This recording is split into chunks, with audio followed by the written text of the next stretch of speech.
Latest updates के लिए ultra channels को सब्सक्राइब करें और बेल आइकन को प्रेस करें।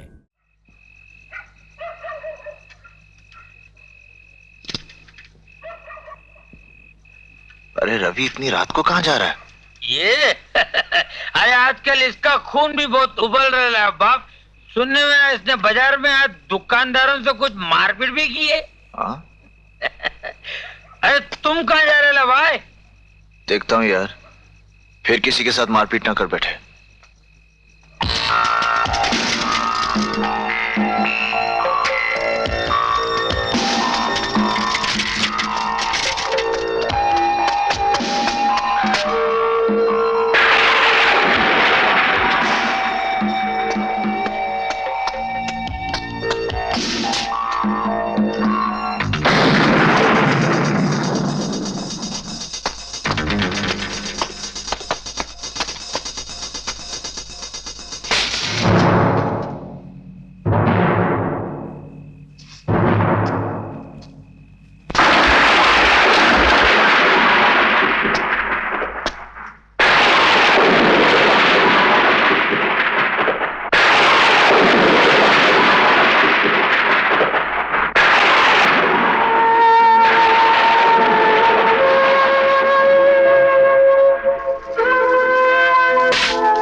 बाबूजी की बहुत याद आ रही है।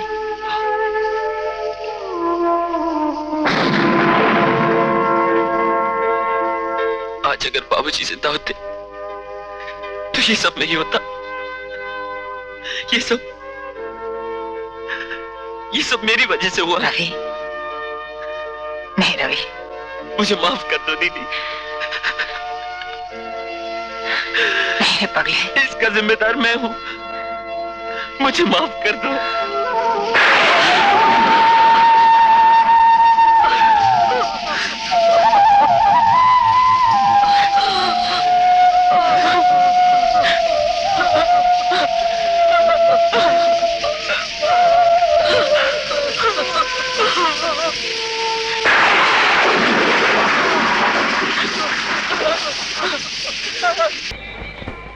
झटपट लमलेट वाला, चूहा मारने का जहर, चूहा मारने का जहर, दवा अंदर दम बाहर। भैया, एक शीशी चूहे मारने की दवा देना, इनकार मत करना। लो माँ जी, 2 रुपया। पर बच्चों की पहुंच से दूर रखना, इससे चूहा तो मरता ही है, आदमी भी मर सकता है। हाँ, 2 रुपया। झटपट लमलेट, चूहा मारने का जहर।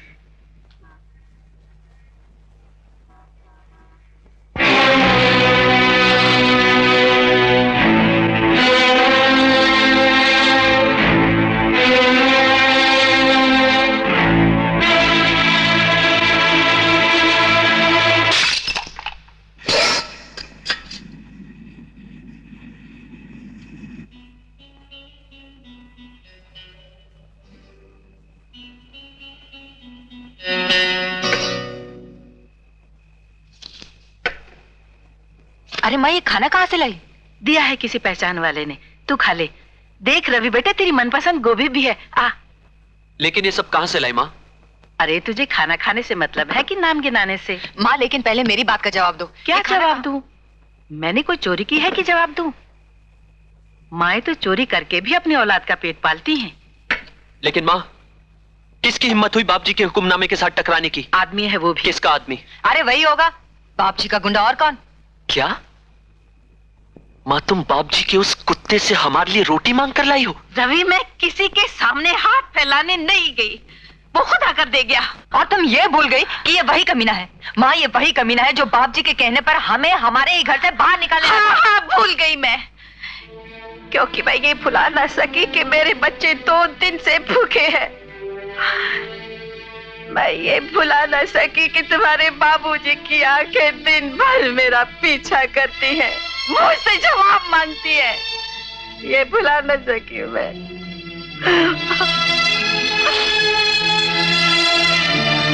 माँ, ऐसे करने से तो अच्छा था तुम हमें जहर ही दे देती। तू खाने के बदले जहर मांग रही है, वो जहर के बदले खाना दे गया ताकि आप भूखे ना मरे। भूखे मर जाएंगे माँ, मगर उस कमीने कुत्ते का एहसान नहीं खाएंगे। इसे कहाँ ले जा रहे हो? रुको बेटे, बेटे रुको, रुको। वो बाहर खड़ा है बेटे। ये तो और भी अच्छा हुआ माँ, जरा उससे भी पता लग जाए कि बाप जी के प्यादों के बारे में हमारा क्या ख्याल है। नहीं बेटा, रवि रुक जा। नहीं,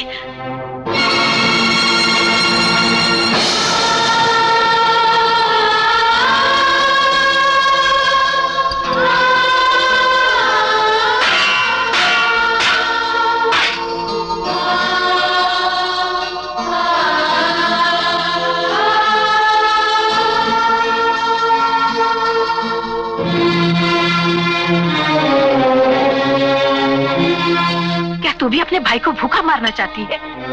माँ, मैं उसे भूख से मरता हुआ देख सकती हूँ, मगर शर्म और जिल्लत से मरता हुआ नहीं देख सकती। ये सब जिसने दिया है ना, ये मैं उसे वापस लौटाने जा रही हूँ।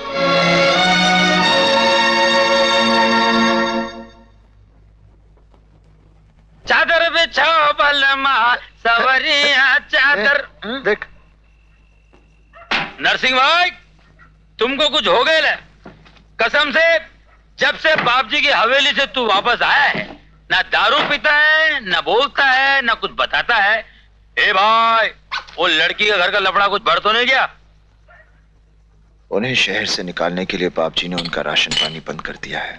अरे तो अपन को क्या, अपना कौन भूखा मर है? हाँ यार, तू दारू पी।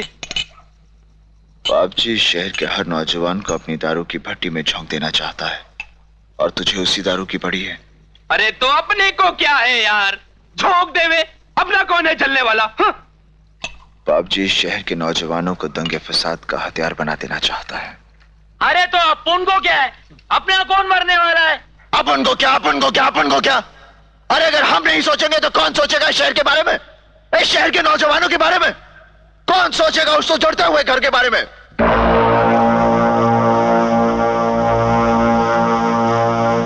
लो, 900 चूहे खा के बिल्ली हज को चली। अरे शहर में पहली बार किसी पे जुल्म हो रहा है क्या? तू खुद उनके सामान फिकवाने के लिए हम लोगों को ले गया था, तब नहीं सोचा उजड़े हुए परिवार के बारे में? अरे तू दिन भर जुआ खेलता था, दंगा करता था, हाथ में तलवार लेके मारने भागता था, तब नहीं सोचा अपने शहर के बारे में? बाप जी की दारू पी के, बाप जी के पैसे खा के, बाप जी के लिए जब सारे बाप करता था, तब नहीं सोचा इस शहर के नौजवानों के बारे में? अरे छोड़ यार, असली बात क्या है मैं बताता हूँ। इसकी नीयत फिर गई उस लड़की पे। देख भाई, हम ठहरे फुटपाती लोग, ये घर भर बसाना अपना काम नहीं है, और तू उस लड़की पे इतना दीवाना हो गया है कि बाप जी से पंगा ले रहा है।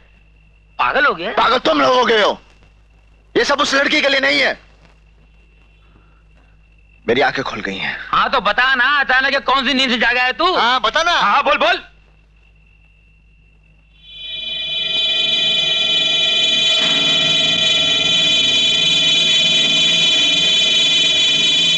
तुम जानना चाहते हो?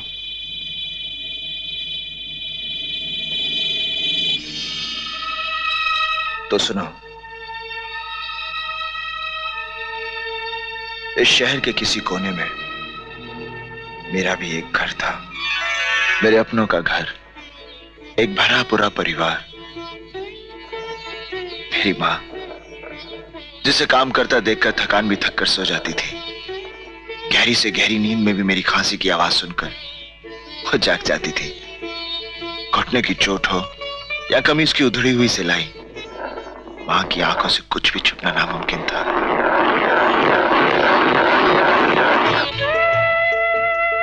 मेरे पिताजी, जिनके चश्मे का नंबर मेरे लिए सपने देखते देखते बढ़ता रहा, जिनके पसीने की एक एक बूंद दिए की लौ बनकर मेरी किताबों पर रोशनी करती रही, और कभी कभी खुशी के आंसू बनकर मेरे सोते हुए चेहरे पर चुपके से टपक जाती थी। मेरी दीदी जो जितना मुझसे लड़ती थी उससे ज्यादा मेरे लिए लड़ती थी, मेरे लिए पतंगे लूटती थी और राखी के पैसों में गोलमाल करने पर मेरी गुल्लक में दिन दहाड़े डाका भी डालती थी। और अपनी शादी तय होने पर वो 3 दिन तक मुझसे लिपट कर रोती रही। जीजा जी जिन्हें मेरी पसंद मुझसे ज्यादा मालूम थी और मुझे उनके दहेज का 1 पैसा नहीं लिया था उन्होंने। और दीदी की विदाई पर हम सबसे ज्यादा वो रोए थे।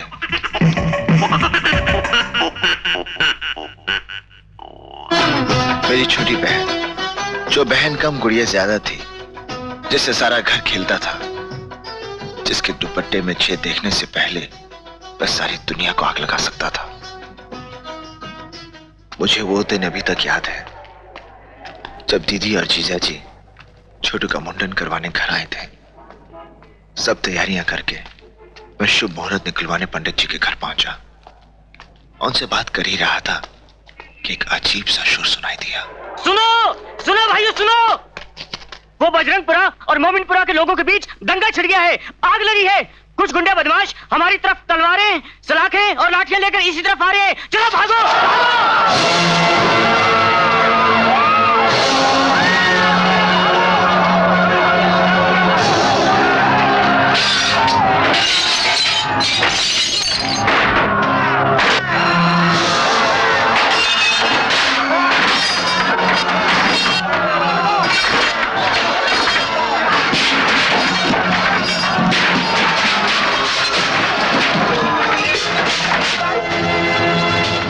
अरे मेरी दुकान,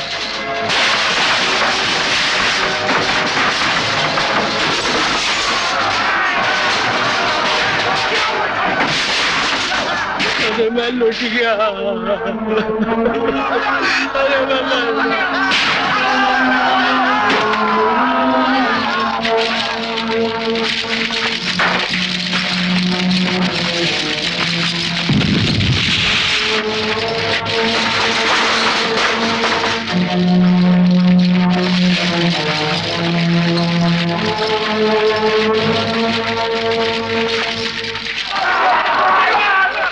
चलो, इससे पहले कि दंगा और भड़क जाए हमें ये शहर छोड़ देना है। जल्दी चलो।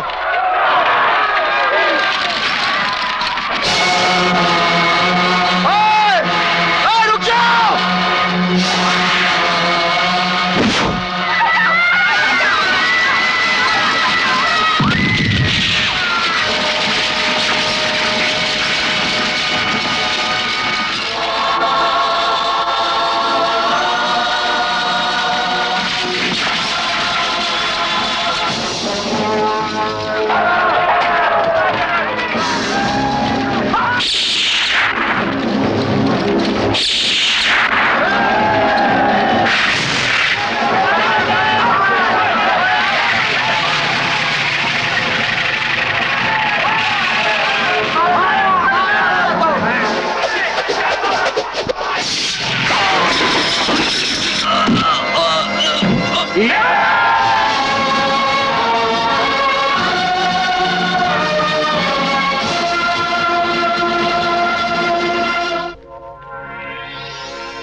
सुनिए, नहीं नहीं नहीं नहीं, मैं इस शहर में दवाई का ऑर्डर लेने आया था। इसी गाड़ी से वापस जाना था। स्टेशन बंद है। अगर आप कोई गेस्ट हाउस या कोई लॉज बता सके जहां मुझे रात गुजारनी है, और कोई पोस्ट ऑफिस। यहाँ से सीढ़ियां उतरते ही दाएं मुड़ जाना, 6-7 घर छोड़ते ही पोस्ट ऑफिस मिलेगा और उसी के साथ में गेस्ट हाउस भी। Thank you, God bless you.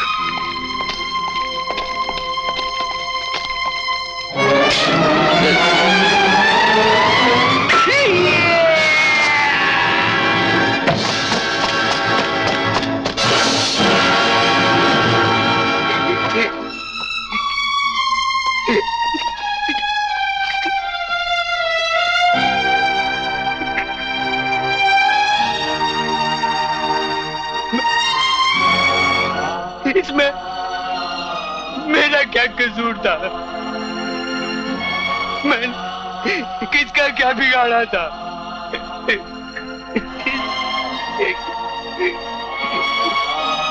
माँ!